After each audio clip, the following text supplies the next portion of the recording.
ನಮಸ್ಕಾರ ರೀ. ನನ್ನ ಹೆಸರು ಮಂಜೂರಿ. ನಾ ಗೌಂಡಿ ಕೆಲಸ ಮಾಡ್ತೀನಿ ರೀ.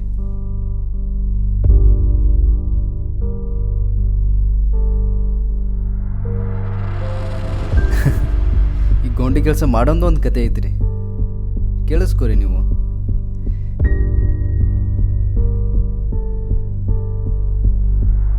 ನನಗೆ ದೋಸ್ತ ಅಂದ್ರೆ ಭಾಳ ಇಷ್ಟ ರೀ.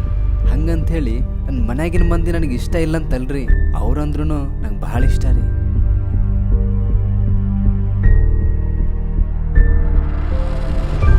ನಾನು ಯಾರೂ ಇಷ್ಟಪಟ್ಟಿಲ್ರಿ. ಹಂಗಂತೇಳಿ ನಾನು ಯಾವತ್ತೂ ದ್ವೇಷ ಮಾಡಿಲ್ರಿ.